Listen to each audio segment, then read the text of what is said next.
Hi, everyone. Hi. Hi. Happy Monday. And just another fun night to get together and be inspired by three women in history or who are making history now. I don't know. I think all of ours had made history. So Have made history. Tonight, but looking forward to diving into this. But before we get started, and as everybody's popping on, how are you guys? It's Monday. I know that I was yawning a little bit backstage. Oh, yeah. Well, full moon tomorrow, so I have trouble sleeping often during a full moon. So I don't even know if I got any sleep last night. Just lurk in the hallways. hard. You know, I've been having weird dreams, so I wonder if that has something to do with the full moon and the solstice stuff. I don't know. I don't know the stuff that's happening, but I know a lot of stuff is going on. But I've been having really weird dreams, so I don't know if anyone else has had that. But me too. Intense. Yes, very intense, realistic dreams. Really weird dreams. So yeah. Getting stuff done, though. I know I'm cleaning stuff up, doing stuff, getting stuff done in my dreams for sure. But the weird, like not being able to, the awakefulness is hard. Yeah, like really awake. And when I get like that, I can count backwards. 100 from 100 and count back. And I usually, after about into the 70s, I'm pretty much I can go to sleep. I literally had to start back over. Wow. I went all the way down, had to start back over, and I think got into the 40s and finally. You're like, that's pretty specific, but yeah, I can remember that kind of stuff because I'm like, it's been hard. And this is like 1 o'clock in the morning when I have to go to sleep. I got stuff to do tomorrow. Exactly. That's when the anxiety sets in. It's like, I've got to go to sleep. I've got to go to sleep. I've got to go to sleep. Yes. Good luck. But people are having weird dream stuff too. And how about the Jan 6 hearings? I thought Friday was it Friday or Thursday, whatever the first one was. I thought that was great, where they kind of laid out everything very sequentially. I thought Cheney did a great job. Mm-hmm. Very clear. I saw parts of it today, but not all of it. But I saw Barr. They're just saying, oh, he's not listening to reason, which is what we've said all along, that he's going to be declared and they're playing that scenario out, and they're saying it's incredible. Yeah, they are saying that he's like, well, it's kind of losing. He's not listening to reason. Yeah. Yes. And even Barr said he's not in touch with reality. He's like, if he believes this stuff, he is not in touch with reality. Isn't that wild? So, and then his daughter, again, which we know, we've seen this all along, this was going to be happening. Yep. But to watch it play out is like, wow. It's magical. They're doing a great job. Yeah. They have done a great job. They have all their ducks in a row. It's magic. It really is. I really, really enjoyed them laying it out without interruption, right? Yes. Without these people chiming in and saying, their ridiculous nonsense stuff, being able to tell the story. It's so cathartic, I think, for those of us who have known all along, this is what is going on. Yeah, I love it. I'm so glad they did this. So glad they did this. It's refreshing. It's not a circus. It's like, here's exactly what happened. Proof. Here's the next point. Proof. It led to this. Yep. It's great. And this will be history forever. This is the history, not his nonsense on Twitter and not all this other stuff. This will be in the history books forever. So yeah, I'm so glad. We all read on Nixon, everything that happened with Nixon in school, you know what I mean, in history, and you saw the videos and stuff like that. Yeah, this is absolutely what will be in history. And another thing too, it's like confirmation of what we have been shown for forever. We've been speaking this out, and for them, they're backing us up. They don't even know it. And the learning experience for me anyway is, because I always try to like look at the teaching learning kind of curve, timing, right? Because we've been seeing this kind of stuff for a very long time. And if we'd have thought, you know, well, this is 5 years out, or you're 4 years out, but it's the timing. But we knew it, but we could see it coming, you know. And so, yeah, it's timing is just different on the other side. And I think sometimes they show us things that are way out to give us hope, to know this is, don't give up, because this is in your sights late down the road. So yeah. Awesome. Well, day 2, so I guess tomorrow's day 3. Is it tomorrow? I think it might be Wednesday, but I'm not sure. Yeah, I'm not sure either. I'm Canadian, so I don't. Well, at least you're getting snippets of it, and Yeah, it's streaming live on YouTube on various channels. On various channels. That's right. Yeah, so I was able to sneak in there and take a look. Oh, that's cool. All right. Well, I think we waited and everybody's here, so we can get started. And again, if you're just coming in, welcome to Women Empowering Women Night, getting some encouragement from women in history or who are making history. And so here we are with our first one tonight.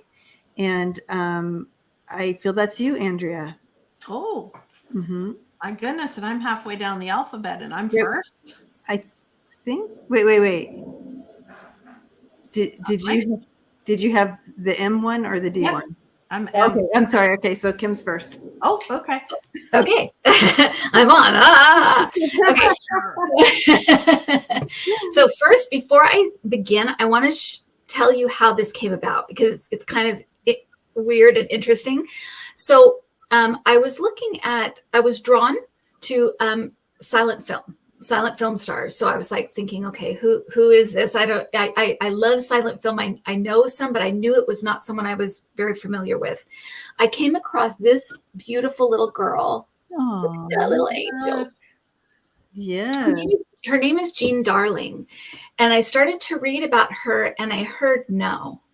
And I felt like she ushered someone else in, like, look at her. Oh. So I started to look at other child stars. And when I came across baby Peggy, who actually I share a birthday with, her birthday is on my birthday, October 29th.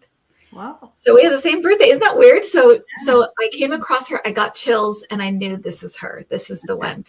So that's how this came about. And her story is incredible. It's incredible that she lived through this, actually, and that she was able to live to tell this story. So she was born October 29th, 1918. This is her, right? This is her. 1918. She was discovered at the age of 19 months. Her father worked as an extra. Her mother worked at the studio, I think, as an extra, and her father worked as a stand-in for cowboy movies. So he worked as a stand-in, and at 19 months, her mother took her to an audition. She was discovered because she was sitting there so obediently, so quietly, with no toys or anything, just sitting there still waiting, that they thought, perfect. She will do anything we tell her to do. She's an obedient child. So they gave her an audition. It was with a dog named Brownie. It terrified her. Her mom took her home. Her dad was very upset, that not because she was taken to an audition at 19 months, but that she was scared of the dog. So he told her, do not be scared of this dog. We're going to go back and you're going to do the audition. She went through the audition with flying colors. She was perfect. She was so good because in film because she was so adaptable to direction. She trusted the adults in her life. She trusted her parents, and she did exactly what they told her. And she was known as One Take Peggy because she could do anything they told her in one take. Wow. She worked with Brownie the Wonder Dog, this little dog, for many, many shorts. And she started doing a bunch of shorts for this little small studio that appreciated her one take ability because it was a very cheap studio. They didn't have a lot of money. So she was very successful. And as a toddler, she was working 8-hour days, 6 days a week.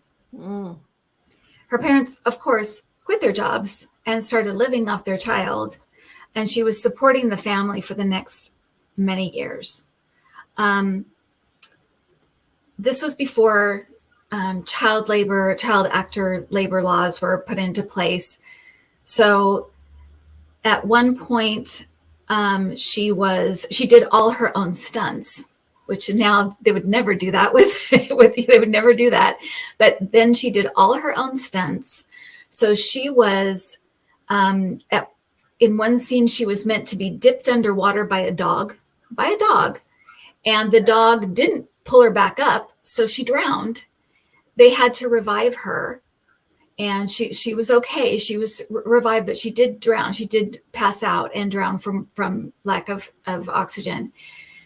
Another time, she was dragged by a bicycle that got onto set and caught her dress. She was dragged across a gravel road and burned, gravel burns all over. Another time she had to go out. They set a set on fire, and she was to go out.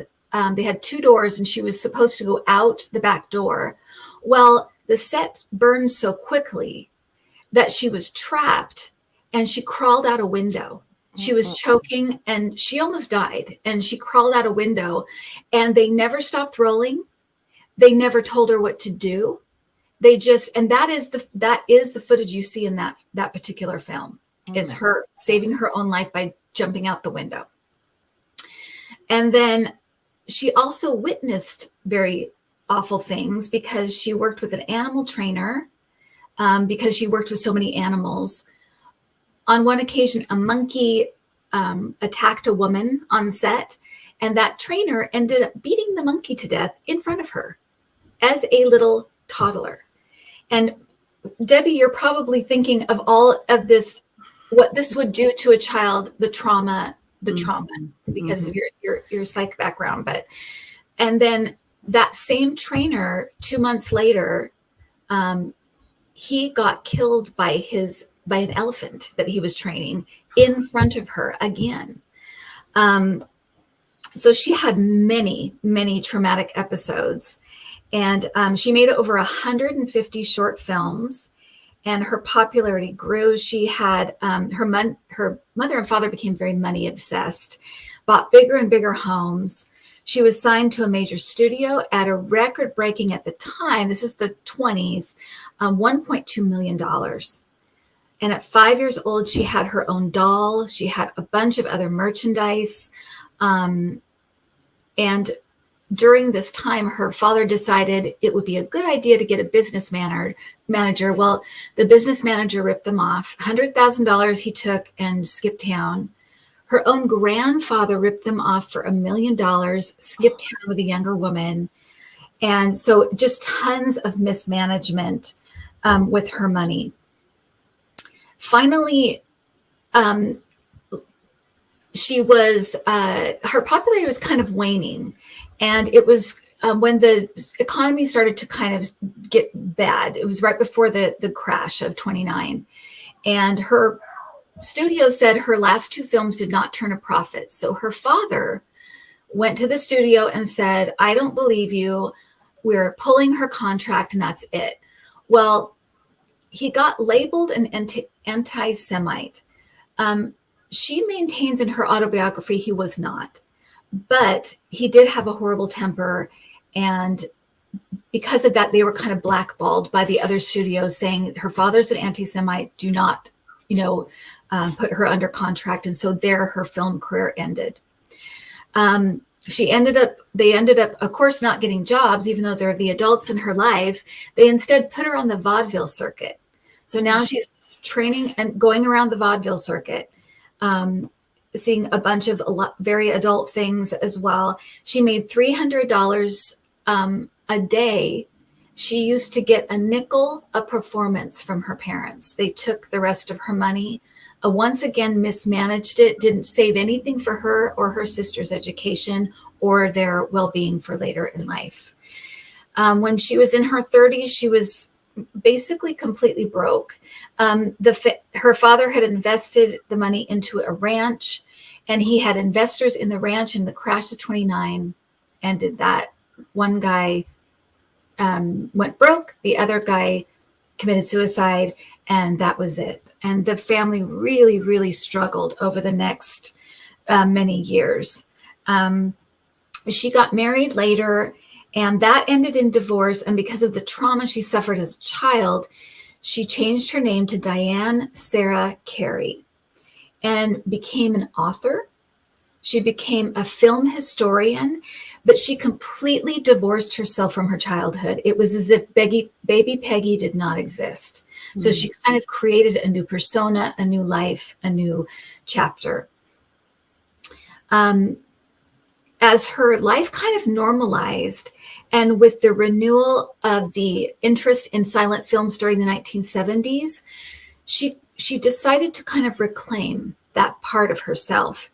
And she wrote an autobiography, and that was kind of her therapy. And she worked through that, and she faced and dealt with her childhood trauma finally, and embraced the past and baby Peggy.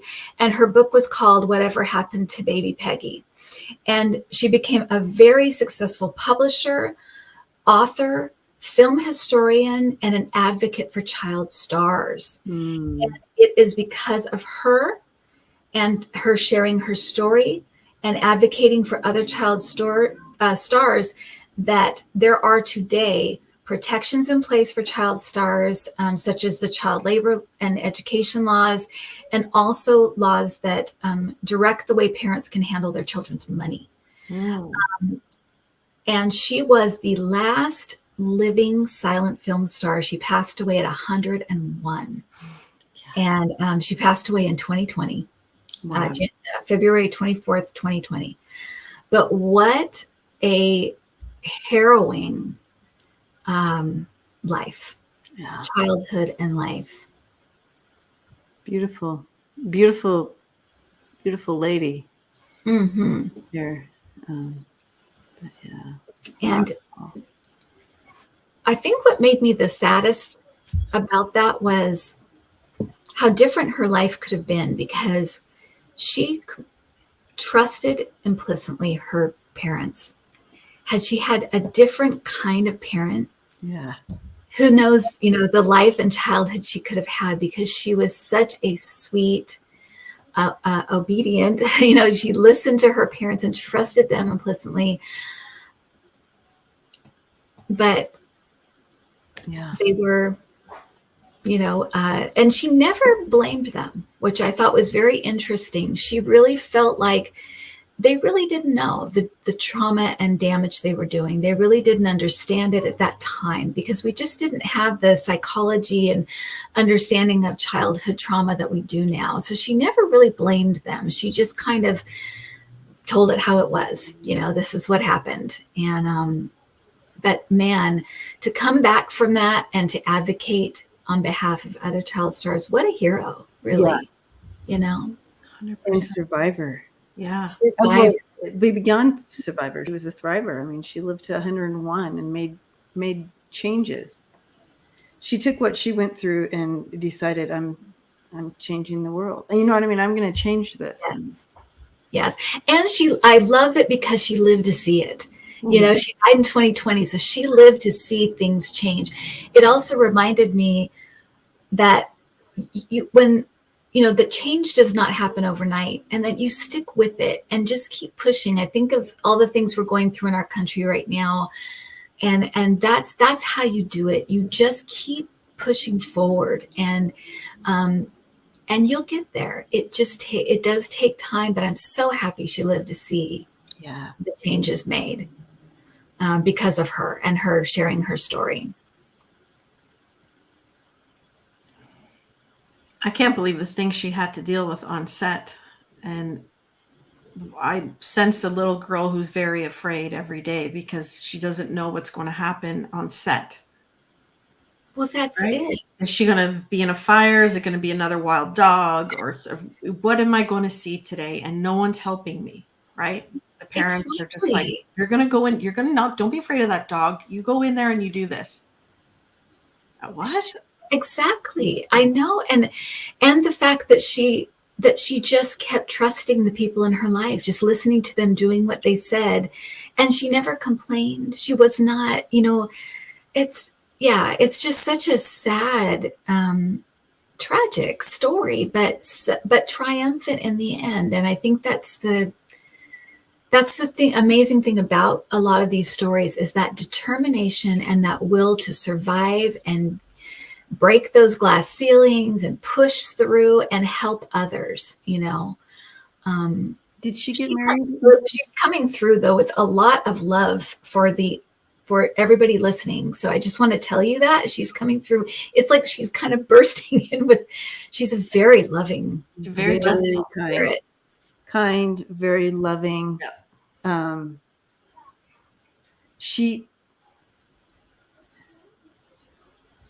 I'm surprised she decided to stay so long because she's very, she has that extra vibration to her. And so I'm surprised she decided to stay in this level that long. Because she's special. She's a special human, or a special being.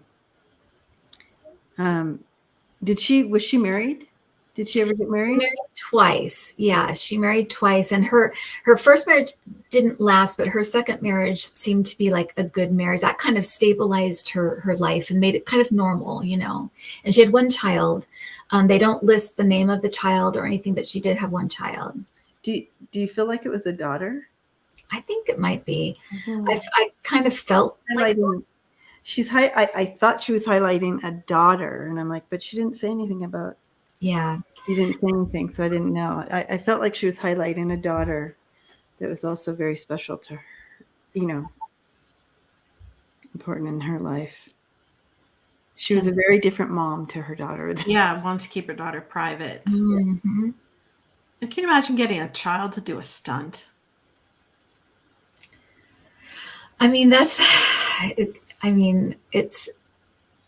It's unbelievable. And those were just a few key stories that I chose. There are dozens being dragged by this and thrown out of this car. It is a wonder she survived. It really, really is. Yeah. She has a son, Mark. A son. And his name is Mark. Interesting. Oh, his son. Okay. Yeah. Well, anyways, all right. A child then. I added the female. I just felt it felt female to me, so I was going with it.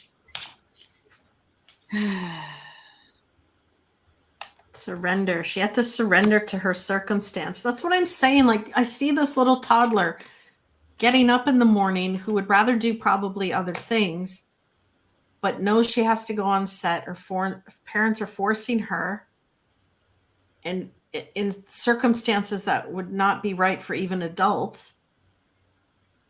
And she had to surrender to it. I think she must have been protected.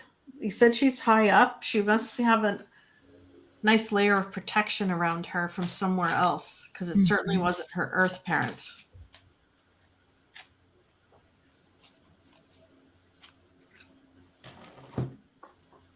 Trusting, very trusting little soul. She's very humble.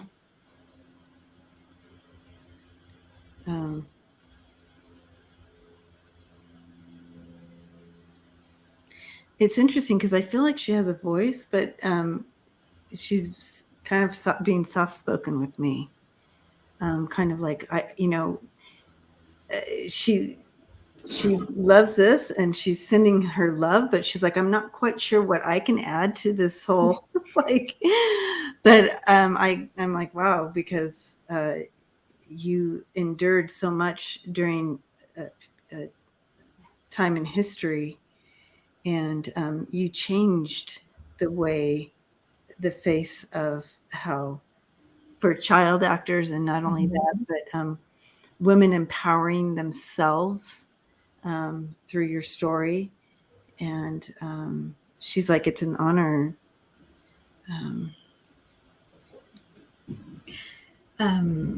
She's saying if people that have suffered from childhood trauma to talk about it, and talk about it as much as you need to, because she's saying every time I told my story, it got easier.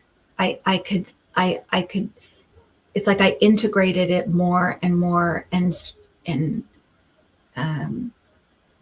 could kind of make sense of it, understand it, put it in its proper place. So she's saying that for her, that was, because I don't feel like she ever got like traditional like therapy, but she's like, that was my therapy, is people, I would tell my story and then people would come up to me and tell their story.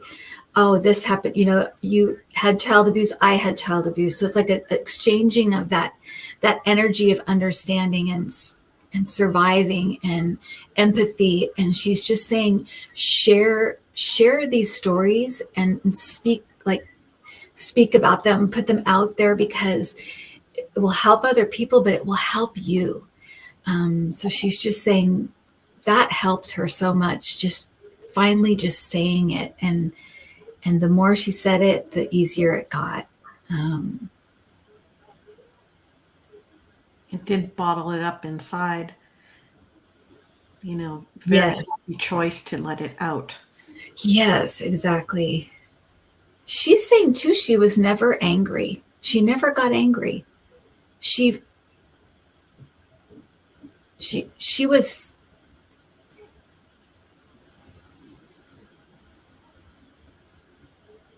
she's saying it made her very sad, and she would wonder why, but she never was angry. She never was angry about it. She really did have an understanding of the time she was in, that her parents didn't mean any harm. They were victims of the circumstance as well, and the way things were, and the way that they were kind of sucked into that world. And so she never blamed them, and she never was angry. Well, I feel like she doesn't want to talk bad about them. She doesn't want to say anything bad about her parents. So yeah, but she's saying I never was angry.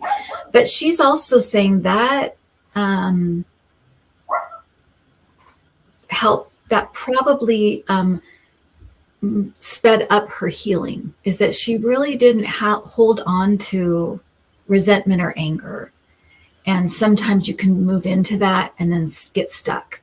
And she's saying she never went there really. She had sadness and grieved for Peggy, is what she's saying. She grieved for this child that kind of was robbed of something, but she didn't hold on to anger or have resentment. She said she was very good at compartmentalizing things, putting things in. And if you were ever to go and look at her bedroom as a child, it was very much organized, more than what you would see in another child's room. She made order, and that's how she remained in control.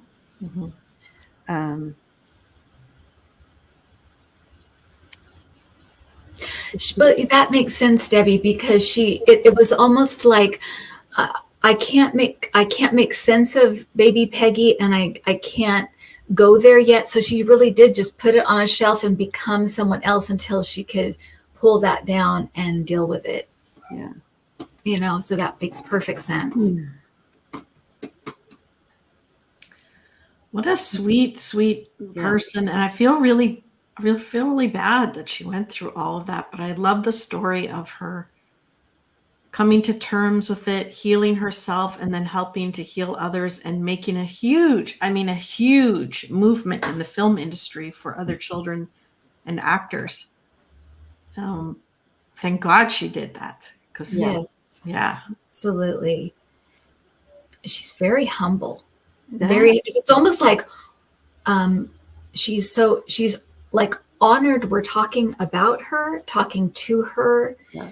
And you're right, Debbie. It's kind of like I'm not sure what I should say, but that's what she wanted to. What she has shared is what she wanted to offer. But she's very, very humble. She's a really remarkable lady. Well, I was just telling her, I'm grateful for what she did for the industry, because, what happened to her, you have to know that children were killed in this situation, but we might not know about it, because she's showing me bits and pieces of what we might not have heard of. And so, but yeah, to go and to, that took some bravery to go up against that industry like that, and advocate for changes and stuff like that, I think. Absolutely. And clearly such a bright woman. I mean, she to have to kind of educate herself, because she did not receive the education she was supposed to, and then to become a writer and a film historian, and she's saying she loved the movies. She still loved the movies. Oh. Yeah, there's no bitterness I was just, thinking of all the money she lost and everyone taking from her. Everyone. But there's no anger, there's no bitterness. And she ended up, making her own money and finding her own way. Yeah. I'm telling you, she's like an angel. She's like a enlightened spirit. Yeah. Very. Yeah. She's saying she's sorry. She's sorry there aren't that things weren't preserved better. I guess a lot of her films are gone now, or they weren't preserved or something. But she's saying, like, I'm sorry, like you can't see like a lot of things because it's gone. She's like, but the records are there, like of what they were. But she's like, I'm sorry you can't see a lot of these things, and that was one reason she kind of got interested, I guess, in film history, is because a lot of these older films were being destroyed, or they were being lost just because they were not preserved well. But she's like, I'm sorry about that. So if you go look for my films, they're not, a lot of things won't be there because they were not. She's always thinking we're all wanting to go see. Yeah. But you'll find a few things, but she's like, it's not, there isn't much. Oh, yeah. I just feel very peaceful around her. Yes. Yeah. It has a beautiful spirit. Yep. Oh. Thank you, Diane. Well, thank you. Thank you, Diane Sarah Carey, Yeah. AKA Baby Peggy. Baby Peggy. I should have wrote that in. I'm sorry. Oh, no, that's okay. All right. Very sweet. Yeah. A good one, Kim. That was fun. Yeah. Very interesting to meet her. All right. Now I know that you're next now, Andrea. So I picked Malay. I knew how to say it, and I'll try again. Maija Tarot. think that's how you Well, say it has a little mark on there, but the mark's not there. on the C. Yep. Yeah, a little Marik, right? So Malaya was Albert Einstein's first wife. She was born December of 1875. And when I read the story about her, I thought, ooh, that's interesting. I want to take a look around and see if some of this is true about what happened with her and Einstein. So again, I'm not trying to take anything from Einstein. We know he's very smart, but the story is rather interesting. So she was born in Serbia in 1875. Her parents were fairly wealthy and respected in their community, and she had a brother and sister. She was able to attend high school in the last year girls were admitted in Serbia. So girls were not allowed to go to high school the year after she was able to get in. So that was lucky that she got in. In 1892, her father had to ask and get authorization from the Minister of Education to allow his daughter to attend physics lectures reserved only for boys. So again, lucky that she was able to go because her father had some weight in the community and that the father supported her to go to these lectures. So she completed high school in Zurich in 1894, and then her family moved to Novi Sad. Her classmates described her as brilliant, but not very talkative. So very smart, but not wanting the spotlight, just sort of a quiet, smart, brilliant person. She liked to get to the bottom of things and was perseverant and worked towards her goals. So she had to deal with the prohibitions against women taking courses, especially taking physics and math. And she had to move to other countries and go to other institutions in which courses were open to women, and not only open to women, but the idea of women going and getting good marks, because that also wasn't really liked by the teachers, et cetera, and the other male students, right? It's one thing if a woman goes, but you better not get good marks. Right. So a lot of things for her to maneuver around, because clearly she's brilliant, needs to study, wants to study. In 1896, she entered a Swiss university. She was 20 years old, and there was a 17-year-old guy who was from Germany named Albert Einstein. And they hit it off quite well.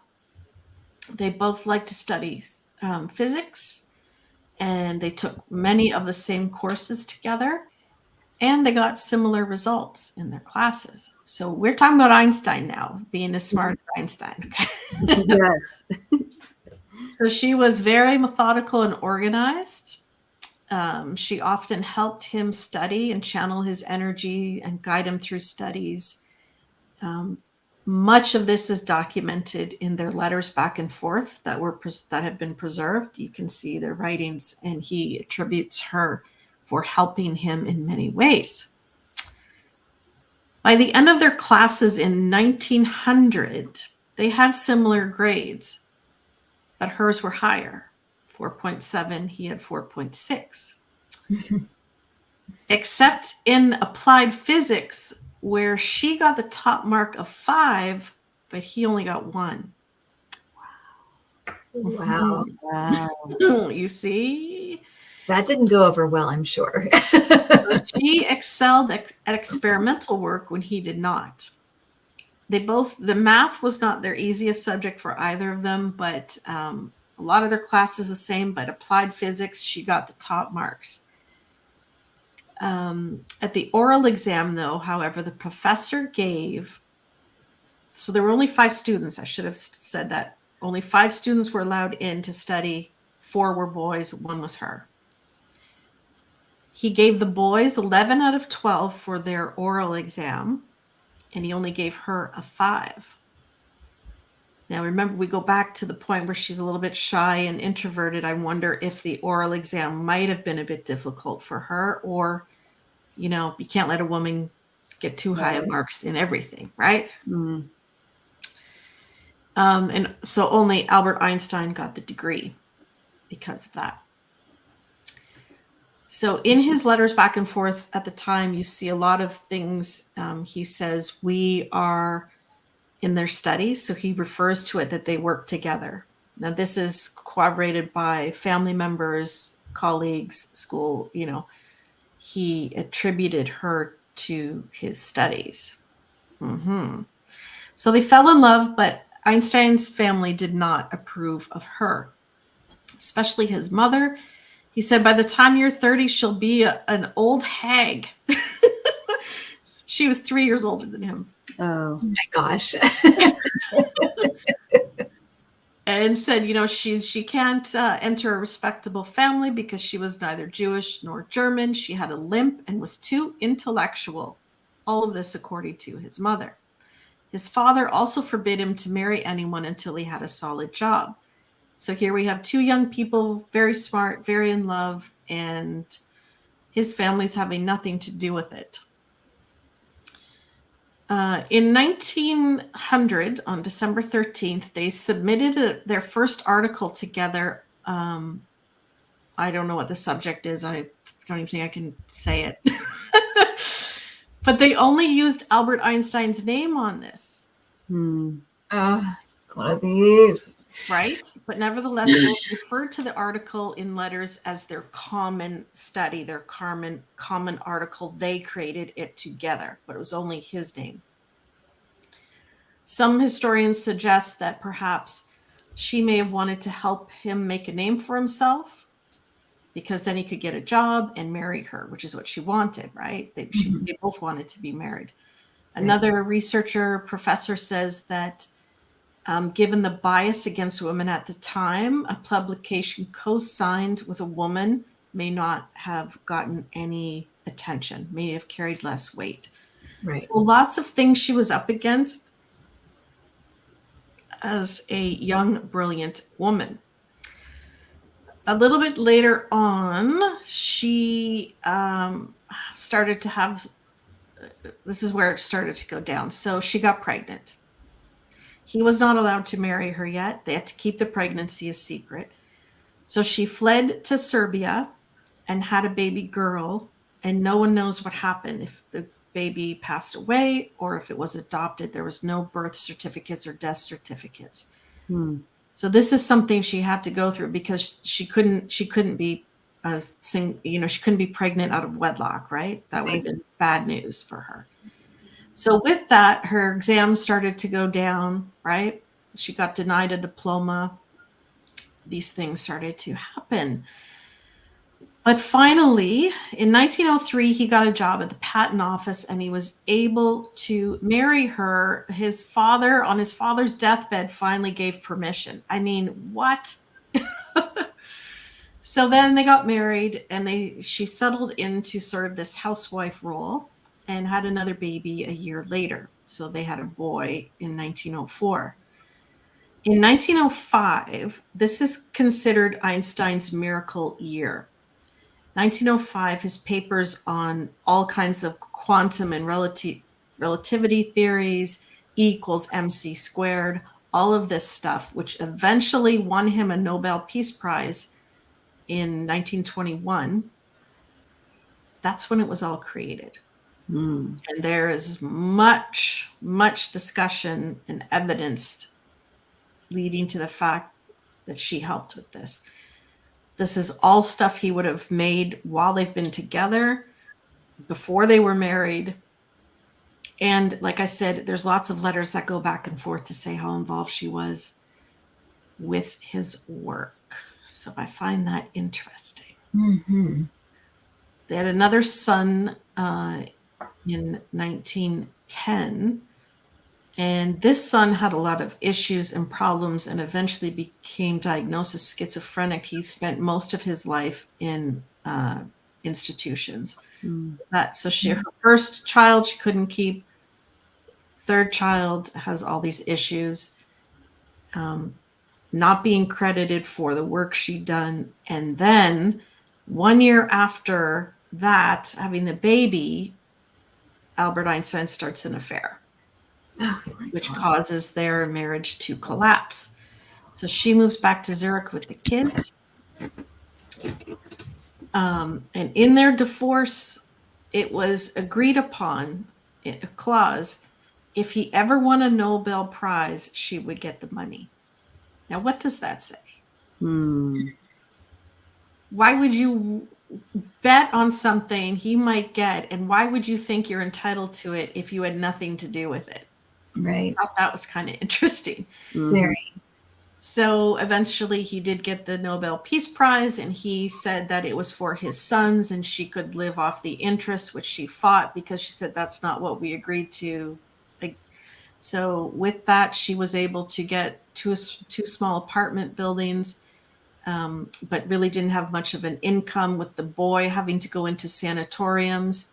She had to do a ton of medical expenses, so she lost the buildings she had bought as moneymakers. She had to survive by giving private lessons to students.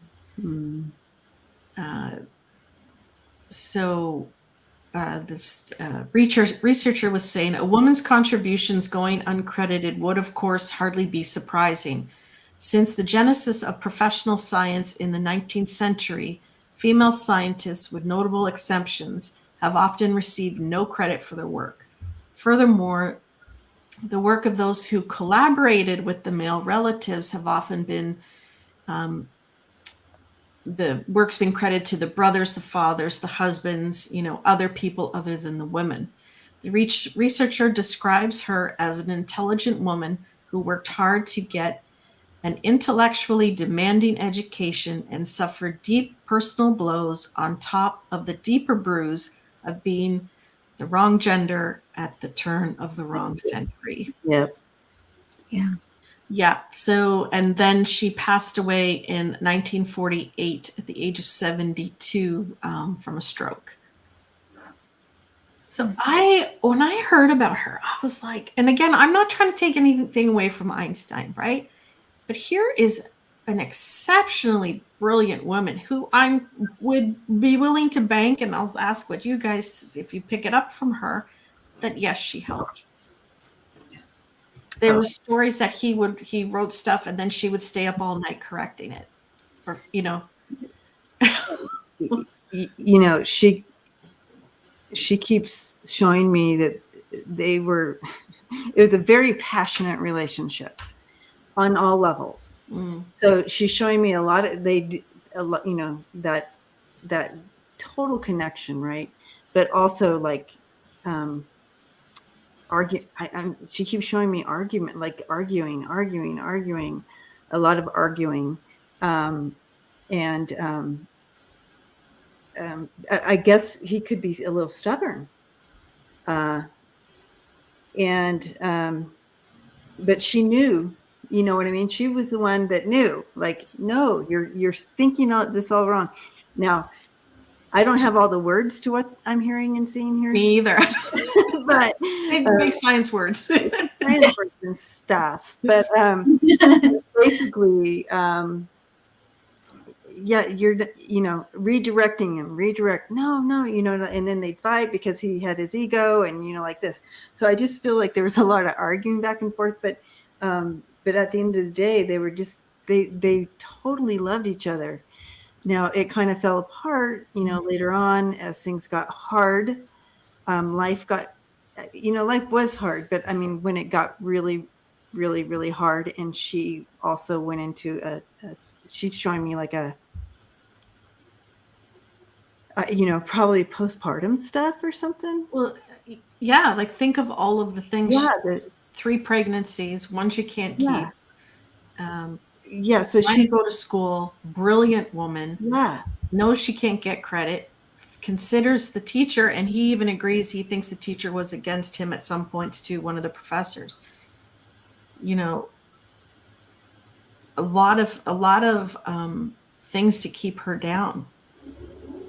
But I feel like she also maybe didn't want the spotlight. Like, I think she was really smart, but I don't know that she needed to become famous about it. maybe not famous, but I feel like she did want her name on things. Yeah. But I don't think she wasn't into there's a dual thing going on there, Andrea. I think you're right about that. Because I feel like it's like, I don't want to be all up in lights, but I want my name on that. But you know what I mean? It was the times, whatever. Mm-hmm.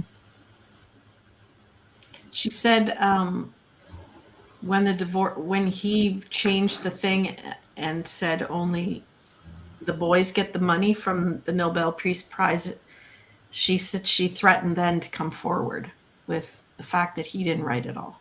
Mm. But it's just I'm just so frustrated for her. That's me. Yes. For her to be that smart. I mean, what if she is really Einstein? Right. What if it's really her and the whole world thinks the smartest person in the world is a man and it's Einstein? What if it's really her? Or what if they were at least equal? Yeah. Yeah. And Yeah. that's her being held down by that, I think she's extremely fascinating. So smart. She's showing me being with him on the other side. Possibly, yeah. That connection. She's like going like this and pushing his hair. You can see that tenderness between that connection is still, whatever, how they loved each other here and however it went down. And she's showing me this. She keeps calling it passion. We were very passionate is what she keeps saying about it. But he was very, he could be stubborn. Yeah. And she's saying that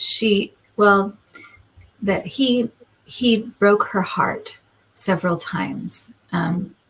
She adored him, and he loved her as well. But she's saying that he had they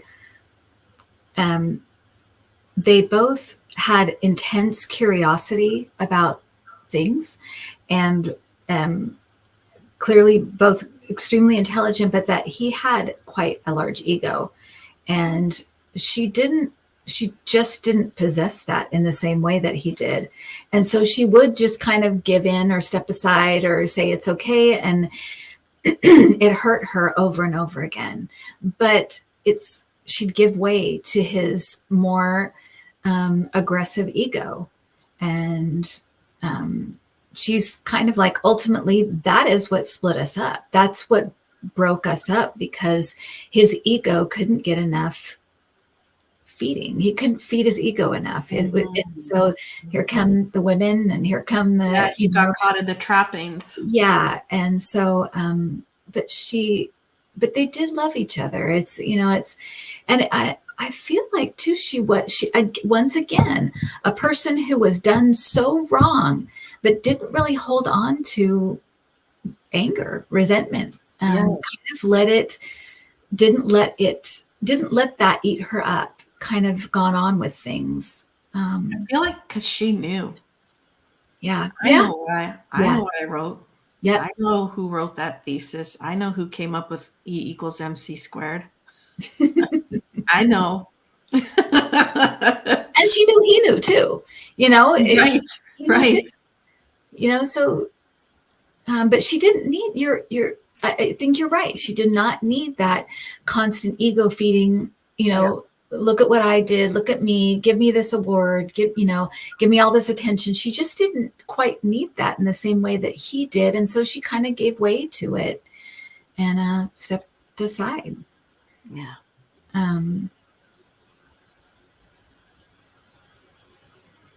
I really wanted to bring her forward based on her brain and to acknowledge because of and this is my choice, not hers maybe, but I'm making her known because he's so famous for being smart. That is what he is famous for and revered, right?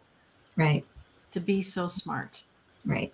So was she, if not smarter.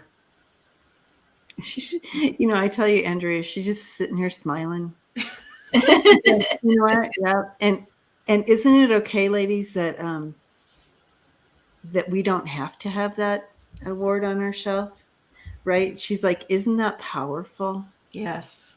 And so she's,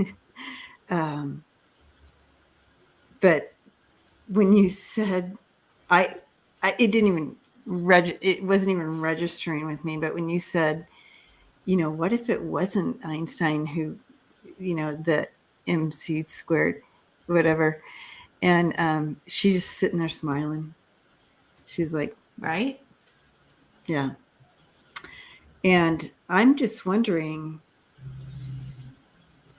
where the documents are.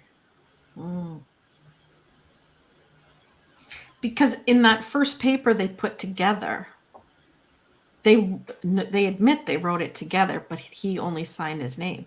Yeah. And that was in 1900, and in 1905 that was the big year where these theories of his became very popular, which won the Nobel Peace Prize. She was with him the whole time. Yeah. She had been to school with him since he was 17.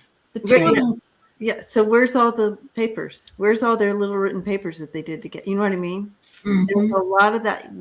You know how we have a piece of paper. Oh, let me write that. I'm writing this down. Yeah. Oh, that just came to me. They were constantly doing that together. And so where are all these?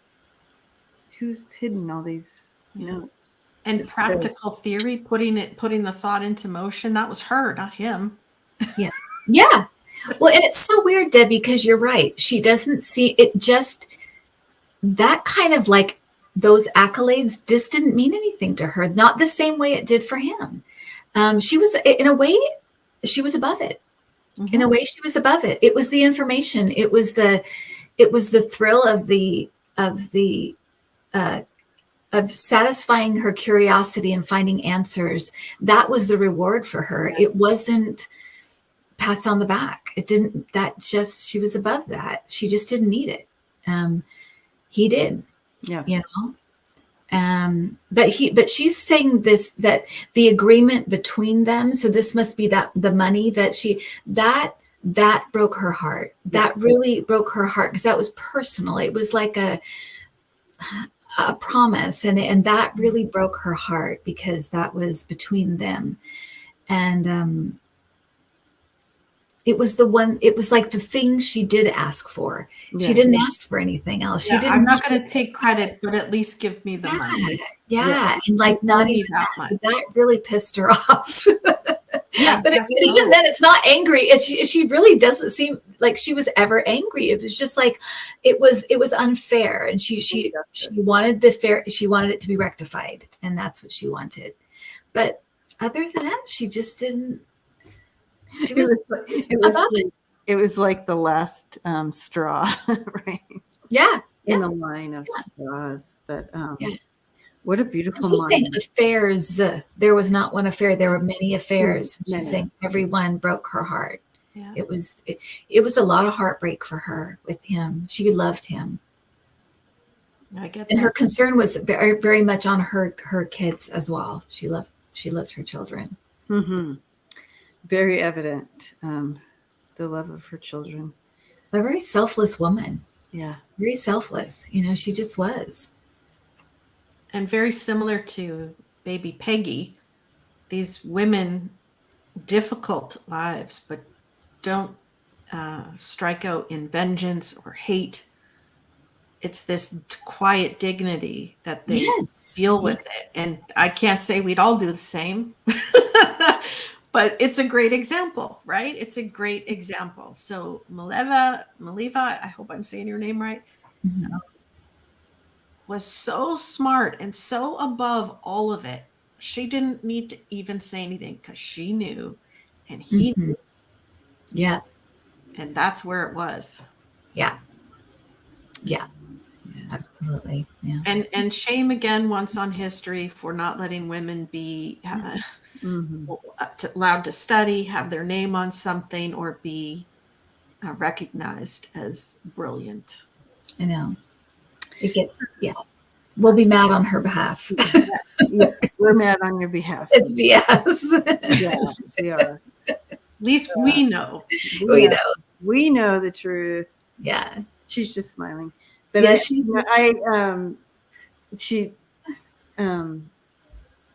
I didn't get a sense that she has come back here. However, I see her working somewhere else, connecting in a different, I don't know what you call it, I don't know if it's a planet or if it's a different whatever. Dimension or something? Different dimension or different something. Something that I wouldn't be able to put words to.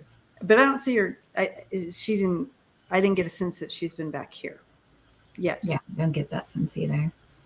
I would love to sit with her and just listen to how she figures this stuff out. How full her brain was of smarts. And how awesome. I would have loved to have been one of her students that she helped or anything. Yeah. Her, but I mean, she enjoyed blowing people away though, like in school, or when, when she got the high mark and everybody else got the low mark. She loved doing that kind of thing. Not to get the kudos, but just because doing it, right? Yeah. Thank you. It's so hard. I mean, being a woman, being basically, at level of with Einstein or more, but she's burdened down with the childbearing, that whole other part of life, that she had to, basically step back, be the housewife, take care of the son who had tremendous issues his whole life, into a sanatorium, while he is out there being famous. Yeah. Revered all over the world. I was frustrated for her. I'm not going to joke. I was like, are you kidding me? This woman was as smart as him, if not smarter. Hello. Yeah. Why isn't she on pictures on people's wall and taught in school? I never heard of her. Yep. Everybody knows Einstein, though. Well, we know you now. Yes. Maija. Yeah. Thank you for your studies that helped his studies. Help. Yes. Thank you for making Albert Einstein what he was. Yes. She's like, encourage your girls, encourage your girls, and to learn and get into physics, get into math, get into all that. Like, I think it's better, but she's like, keep pushing, keep opening that up, because she's showing something about the brain in females and our ability to actually put some of this stuff together better than the male brain. So, but we've been pushed down. We've been kind of tied down and are told a different narrative, so we have to, she's like, it's still there a little bit. So break through and encourage the females. Yeah. Amen. Thank you, Movi. Amen. Yeah. Thank you. That was nice pick, Andrea. C-squared. I love it. All right. So my person is very different than y'all's, but that's okay. That's okay. That's okay. So here is my person, Urvashi Vade, and she goes by that was kind of the nickname people, I guess, called her, Herb. And okay, let me bring over my notes. She was recommended by one of our beautiful family here, and who actually ran in the same circle as Irv did. So, and friends with Irv's partner first. So anyway, so I'm happy to bring her in. So she actually just passed on May 14th, 2022. Oh dear. Yeah, so she was 63 when she passed of breast cancer. But let's get to know her a little bit. Amazing, amazing woman. She was Indian. She was an Indian-born American LGBT rights activist. She actually was born in New Delhi, or in India, October 1958. So she's known as her activism. She was a lawyer and a writer, an expert in gender and sexuality law. She was a consultant in attaining specific goals of social justice. She held a series of roles at the National LGBTQ Task Force. She is an author of Virtual Equality, the Mainstreaming of Gay and Lesbian Liberation, and Irresistible Revolution, confronting race, class, and the assumptions of LGBT politics. And here are her books, just in case y'all want to run out and get them. And so there we go, back to that. And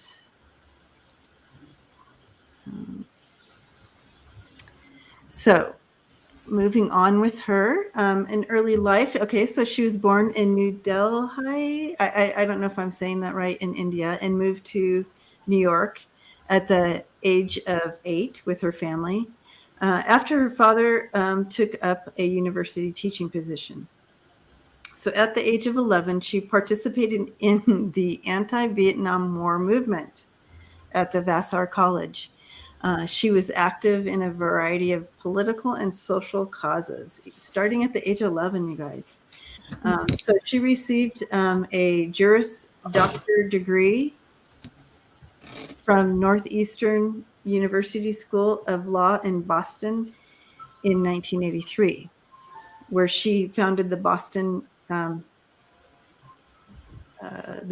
Lesbian Gay Political Alliance, a nonpartisan political organization that interviews and endorses candidates for political office and advocates for Boston's gay community. They do a lot of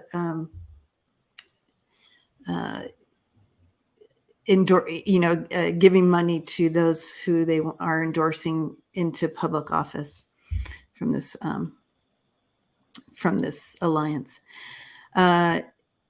She was president of the VADE Group LLC, which works with social justice innovators, movements, and organizations to address structural inequalities based on sexual orientation, gender identity, race, gender, and economic status. She was the director of Engaging Traditional Project at the Center for Gender and Sexuality Law at Columbia Law School from 2011 to 2015.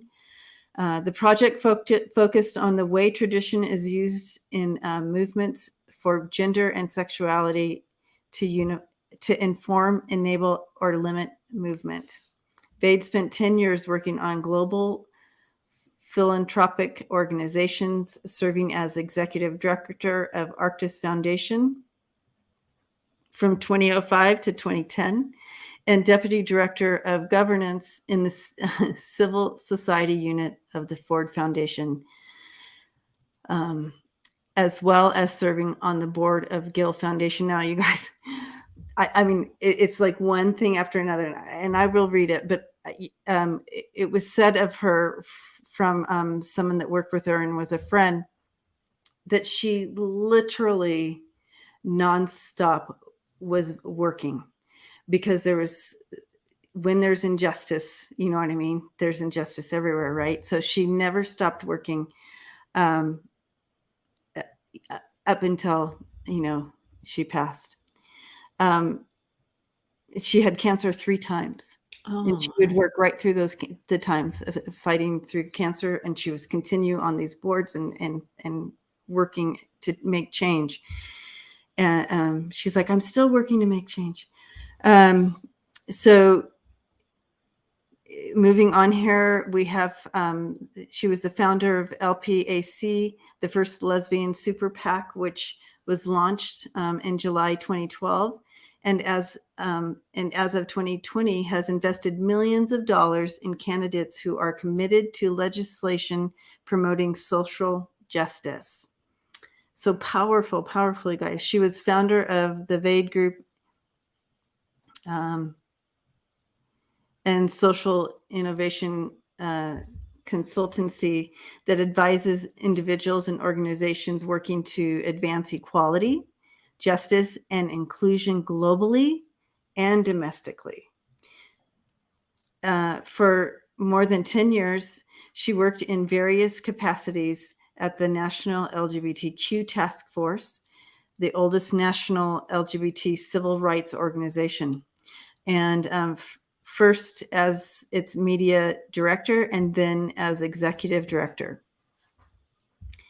And as director of the Policy Institute think tank, while executive director. I'm telling you, right? Executive director. Okay, so she's also known as Institute think tank. While executive director, she disrupted a presidential press conference being made by George H.W. Bush with a sign, "Talk is cheap, AIDS funding is not." I think I have that picture on there for you guys to see. She also co-founded the Task Force Creating Change Conference from 1983 to 1986. Vade was staff attorney at the National Prison Project of the American Civil Liberties Union, the ACLU, where she initiated the organization's work on HIV/AIDS in prisons.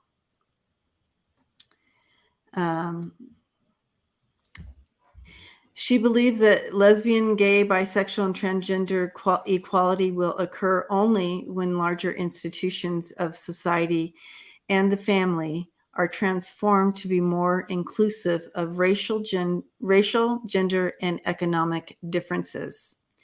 And you'll find a lot of this in her Virtual Equality book, which she won a Stonewall Book Award for. She became executive director of the National Gay and Lesbian Task Force that I already spoke a little bit about. It goes on and on, like one thing after another, guys, in making change in equality and fight for marriage equality as well. Her personal life, she shared homes in Manhattan and Provincetown in Massachusetts with her partner, comedian Kate Clinton, which you see pictured here. And then she died from breast cancer, May 14th. So just this last month. So incredible woman, incredible story. And is that your the ice cream truck? Sorry, I know I muted it, and I was like, because it's just, yeah, it's Italian ice cream. Ay. So she was true to her beliefs, and as you can see, and this is the picture. You can see the picture. I did put it in of her crashing George H.W. Bush's speech with her sign there. But she was, very strong. Like she didn't just talk about it. She got in there and tried to do something about it. And she did do stuff about it, right? I mean, she made change.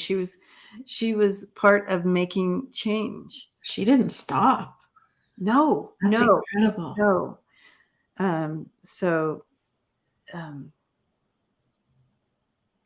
Again, it just goes to show her her desire and passion to make change. And she didn't just talk about it. She got in and got her hands dirty and got it done. I was told that she was short but powerful. Short but powerful woman. They're showing. So I for some reason I feel like these are her guides, but I feel like they're showing her as a worker bee. She was not afraid to get her hands dirty. She just a very, very dedicated, hard-working, and very well driven by a dislike for injustice and a wanting things to everyone to be able to live peacefully and live how they want to live. But they show her as a real, like a worker bee, really, really a hardworking, and would do whatever had to be done. It wasn't like, oh, I'm just going to, I'm just going to be in charge. She was a go-getter. Yeah. Both a visionary and worker, right? A lot of times you have these separated out where you're the visionary but not the worker, but she literally she embraced it all. Yeah. You lead by example, she says. Her determination level is off the charts. It's really high. Like, I don't even know if we would do that in our whole life. No. I was reading it and I'm like, I thought it was just going to be, like this little bigger. It kept going and going like this and this and not just little things. It was just like director of that and director of this and like made this happen and made that happen. And, she didn't want to waste one moment. She didn't want to waste one moment where she can make a difference. So I feel really humble to, like, I don't know what the word to use, but I feel that's really powerful. She didn't want to waste 1 minute where she could make a difference.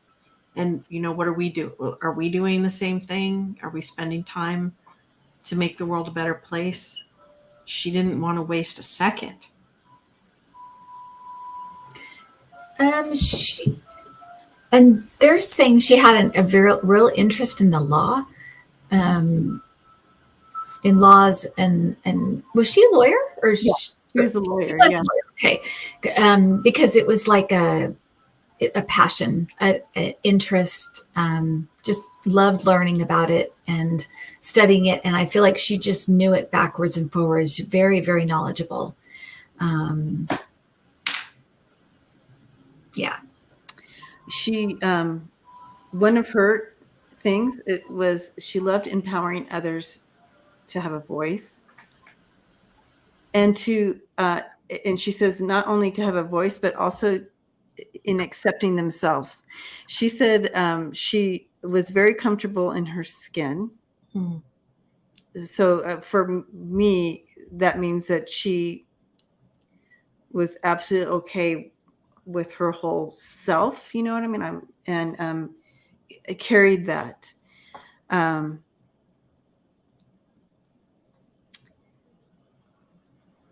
She said it's not that she didn't have challenges. She said, I'm not going to lie, breast cancer was a bitch. Like However, it became part of, it didn't become her. It just became part of her story of strength. It was like she didn't allow it to overpower. I mean, obviously she did pass from cancer. However, she didn't allow that cancer to be her. Mm-hmm. But she had to, there's a lot of things that she faced through that challenge. 3 times. Because she did life so strongly, it really did offer her a different perspective of kind of spiritual perspective. It kind of opened, I mean, I think she had that piece to her, but it really opened that of connected to so much more than just what's here, she's saying. But she said, sisters help a sister out. You know, people going through cancer, breast cancer, anything like that. Come alongside them. She's like, I don't care if you don't even know them. She said, there's something about this.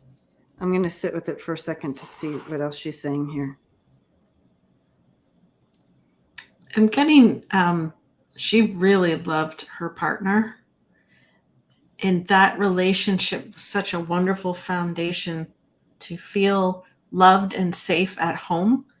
Let her have that strength to go out and be that warrior that she was. Really, I feel that sense of love between the two of them. She really, really loved her. And that foundation, that gave her a lot of strength.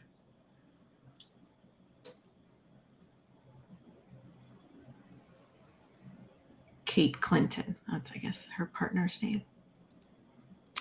Yes. Yeah, a lot of, beautiful connection there.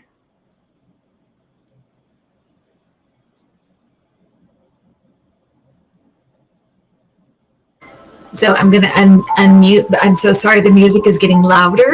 It's like, I don't know what to do about it because my window's closed. That's okay. But I was going to say these 3 women, such, all 3 of them, such dignity, but also, like you said, Debbie, so secure in themselves. They just extremely secure in who they were, what they knew. Didn't let others get to them, whether it's, whether it's advocating for, clearly if she's going to hold up a sign during a presidential, it's like that kind of determination and kind of ability to go on, to keep going. But all of these women were real quiet, maybe not quiet, but just real dignity and also real secure in themselves. Mm-hmm. They had somewhere in them that kind of that inner strength and confidence of knowing that being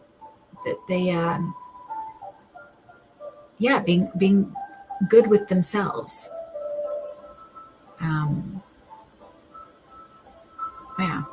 Yeah, and she was hoping to, if she could give anybody anything, it would be that same thing for them, like that they would be fully comfortable within whoever they are and grab onto that because it's beautiful and we need you. We need you to know that you're whole, complete, and loved, and so that's something that was part of her story, was helping people see their own story and embrace it. Mm-hmm. That's interesting. All 3 women tonight are very gentle energies. Oh, Linda, thank you. Thank you, Linda. Speaking of a wonderful woman. Thank you, Linda. Speaking of an amazing woman, changing history. Yeah. Yes. Yeah. I love the energy of these women tonight. It's really lovely. Like Dorian said, egoless. Yeah. Yeah. Egoless. women, givers, and giving to a greater cause as well to all of us. We're still feeling the, reverberation of their accomplishments. Mm-hmm. Credited or otherwise. Yes, otherwise, exactly. She's really encouraging because she, like all the ladies, she loves that we're doing this.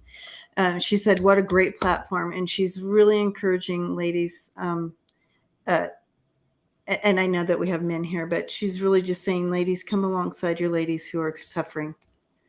Don't let any of them suffer in silence. There's been such a shame on some things placed on, like, well, she had the breast cancer, but there's no shame. There's no shame in having breast cancer. There's no shame in, we place shame on these things, and we feel, and she said, so step alongside your sisters, and give love, support, and tell them they're beautiful. Let them know they're beautiful and powerful. Even if they don't, she's explaining herself, the double mastectomy. I think she had she's showing me a double mastectomy here. So, I'm still beautiful. She says, I'm still beautiful. I'm still woman. Right. So, yeah, step alongside your sisters, and, we don't have to go it alone. Don't go it alone. Unite. We talk about that a lot. Link in, guys. Link in. Unite. We can be powerful together. You don't have to do it alone. And that's kind of like she's just calling the troops together. I think that's what she did when she was here, and she's still doing that kind of like that battle cry of drawing everybody in. We have to support each other. Yeah, she does have this that the ability to see the oneness of all of us, that if one of us is doing poorly, we're all doing poorly. We need to, like you said, Debbie, kind of, and Andrea, both, like lifting each other up.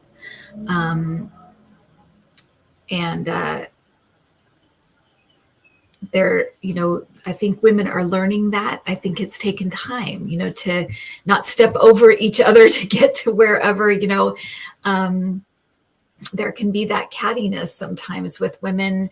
And I think that we're learning that we're so much stronger when we support one another. We're there for each other. We have each other's backs, all of those things. We all benefit from that. Mm-hmm. Yeah. And I think that she was all about that. She really, really understood that oneness of all of us, that if one of us is doing bad, we're all doing bad. We need to link together and build each other up. Yes. Yeah. I'm getting like all tingly. Yeah. Yes. Unite. Yeah. Keep that linking in. What a powerful. We still hear your voice. I'm just letting her know. We still hear your voice. We still hear your voice. You're Vaisha. Did I not? I didn't put her name back up. Who we were talking about. Oh, I didn't write it. That's why. But one last look. There she is, Urvashi. Thank you, Urvashi. Yes, thank you. Beautiful, beautiful. And Linda says, I had a double mastectomy. I have Barbie doll boobies now, and I'll never drown. Yes, she'll never. There you go. That's looking on the bright side. Absolutely. There you go. Absolutely. I love it. And having your sense of humor. Yes. And Linda does. Absolutely. Linda does. Yeah. So, gosh, I am just so excited to have met all these ladies tonight. Mm-hmm. Yeah, so inspiring. Yeah, some of the things I'm taking away tonight, guys, is from Diana, where you can be powerful and make change, but she came at it at such a calm. She came at it so different, like the way she confronted things or did things. She came at it from a place of calm, and kind of going with that resistance type of thing. To Irv, who came in with power, what I mean? and voice and like that. Can you imagine age 11 going out there and like I'm against the Vietnam War? You know what I mean? Like, who does that? At 11 years old, she was already had a voice and saw injustice somewhere, and she wanted to make that change. So, I mean, the difference between all these gals, but also very powerful in their own right.